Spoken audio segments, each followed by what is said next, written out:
Hello students, welcome back to chapter 17, Economic Problems and Challenges, Poverty and Unemployment. Now, in which you are going to see the schemes, that is Ma Annapurna scheme. Ma Annapurna Yojana. Under this program, absolute poor people or the people who are living below poverty line, they are given 35 kg food grains per family every month by Gujarat government. Along with that, the people of middle class, they are given 5 kg food grains at low rate. So poor families are given 35 kg food grains, and low class and middle class, the poor people of middle class, they are given 5 kg food grains at low rate, in which wheat is of 2 rupees per kg and rice for 3 rupees per kg. So this is the lowest price the goods are provided at public distribution system. At fair price shop या public distribution system.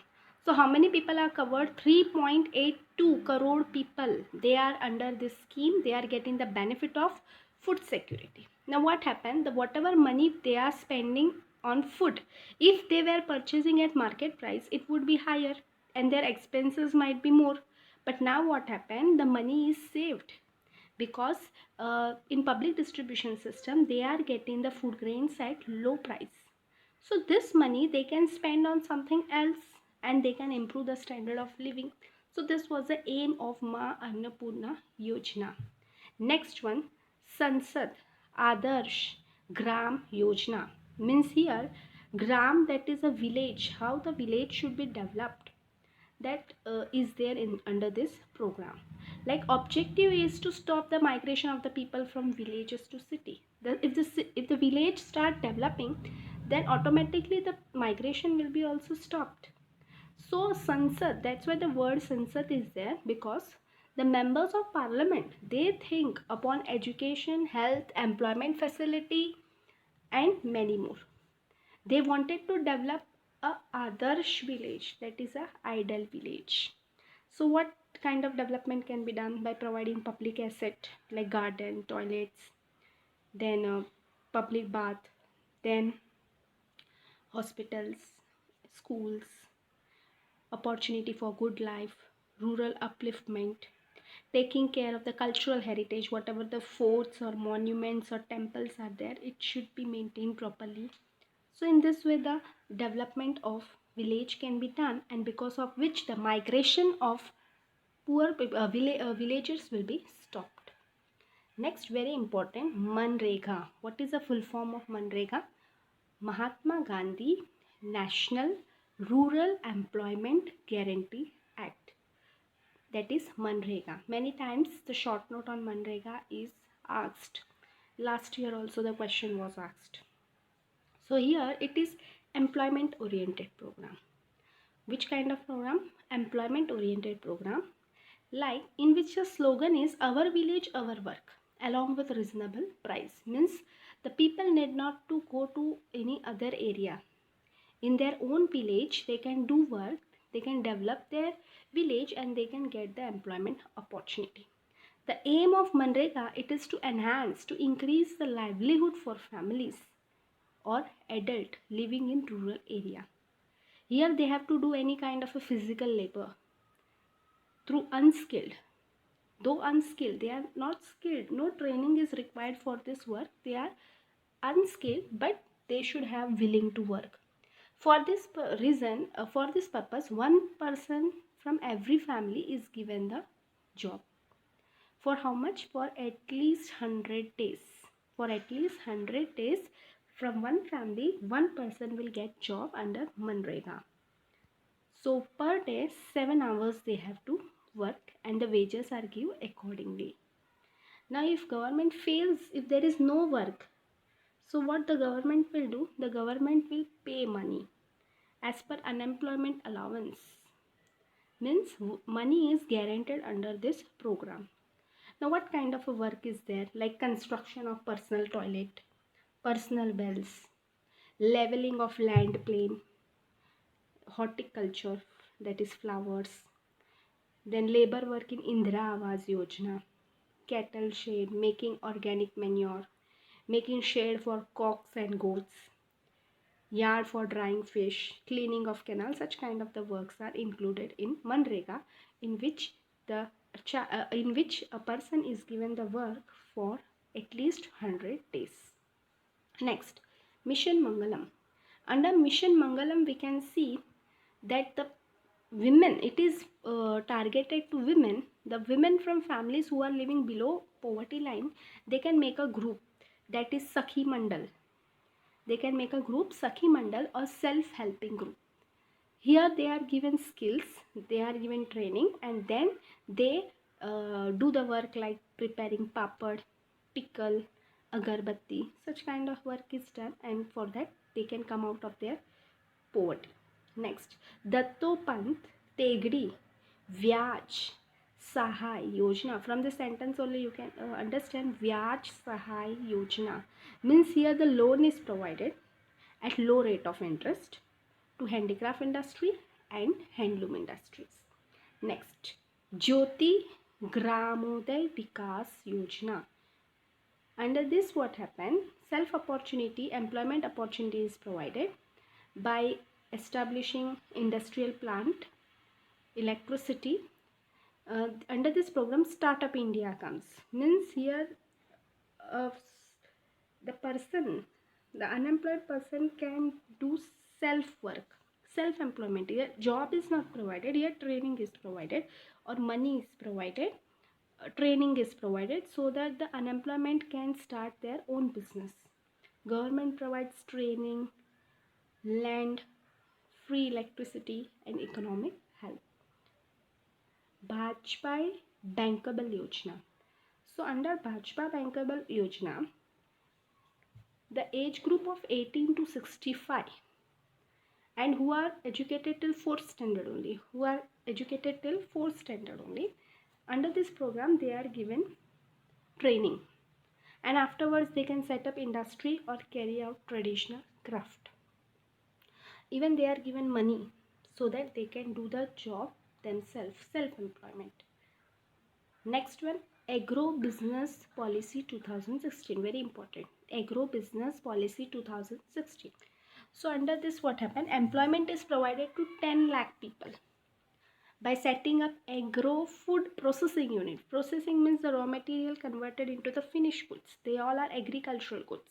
So under this, the work is given to unemployed people under the scheme Agro Business Policy 2016. So these were the schemes, programs, poverty alleviation programs. Now we are going to see unemployment. Maximum countries of the world are facing unemployment. So before that, we should know what is the definition of unemployment.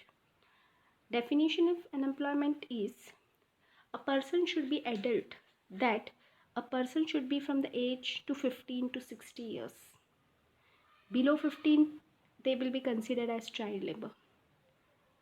So 15 to 60 years, who is ready to work at prevalent market rate. Whatever the company or market is giving the money, he is accepting, he is ready to do at that work wage. He is having energy and his qualification also. And he is searching the job, then he is not getting the job, then it is considered as unemployment. Means the definition of unemployment is such that if a person is not searching the job, or he is not in accepting the prevailing market rate, then he cannot be said as unemployed. And under unemployment, it is necessary that he should be from the age group, he or she should be between the group 15 to 60. He should ready to work, he or she should have energy, the person should willing to do work, the person should the person should be in search of job, and then if he is not getting the job, such kind of a person is known as a unemployed. Now for example, if a person demand more wages, or he is not under the group of 15-60, he might be handicapped, weak, sick, old, lazy, human, housewife, and he or she is not willing to do any kind of work, so you cannot consider as unemployed. Now, types of unemployment. Very important question. Types of unemployment. First one is seasonal unemployment. From the word seasonal unemployment, you can understand the employment is on the basis of season. For example, agriculture. The farmers are employed in agricultural season. But if irrigation facility is available, the farmer can work even in winter and summer season. But because many of the farmers are not getting irrigation facility, so they remain unemployed. They are only employed during the rainy season, that is 3 to 5 months.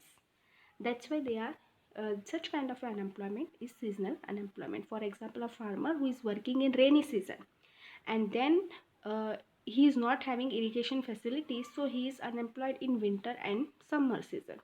Such kind of unemployed is known as a seasonal unemployment. Next, frictional. Frictional word is totally related with technology. When any new technology is introduced in the place of old technology. For example, in bank, before the bank was not computerized, all the paperwork was there. But once the bank started computerized, so the old people who are not having the knowledge of computers, they remain unemployed. So this is the unemployed due to the technology. So whenever the unemployment takes place due to the exchange in place of old technology, the labor remains unemployed, and such kind of unemployment is known as a frictional. Frictional unemployment is totally related with technology. Structural unemployment. Structural unemployment means a place already the structure of the economy is not good. It is orthodox, illiterate. No facility is there, water facility is not there, electricity facility is not there, transportation is not there, communication is, if the structure is only backward, then how can employment opportunity be provided? So sometimes the structure themselves is responsible for the unemployment, and such kind of unemployment is known as a structural unemployment. Next one, disguise unemployment. Very important. Disguise unemployment means the person seems to work but his contribution is zero. For example, if a farm is there and 10 laborers are working in a farm and the production is 10,000 kilograms of food grains. From these 10 laborers, if 2 laborers are removed, 8 laborers are left, but the production is again 10,000 kg of food grains. Means the extra 2 workers, whoever were working, they were actually a burden. They were not, their contribution was nothing. So such kind of unemployment is known as a disguised unemployment. See the definition. Sometimes more than required number of workers are involved in occupation. If a few laborers are removed, then also there is no decrease in the total production. Such kind of laborers are known as a disguised unemployed labor, and their contribution is zero. Next, industrial unemployment. Under industrial unemployment, we can see we can see if raw material is not available, if electricity is not available, if the goods are not demanded, so the industries have to be closed down. If such thing happen, then it is related with industrial unemployment. Many times what happen, the industries have to be shut down because of many reasons, like lack of demand in goods, or raw material is not available. So under this thing we can see it is a industrial unemployment. Educated unemployment. Educated unemployment is a person who is at least having a secondary education, that is 12th standard, or he is past any degree. He is 12th standard or he has passed any degree but still he is unemployed, then it is educated unemployed. Nowadays educated unemployment is increasing in tremendous field, because as literacy rate is increasing, education is being provided but employment opportunity is not provided, because of which we can see educated unemployment increasing in our country. So these were the types of unemployment. Thank you.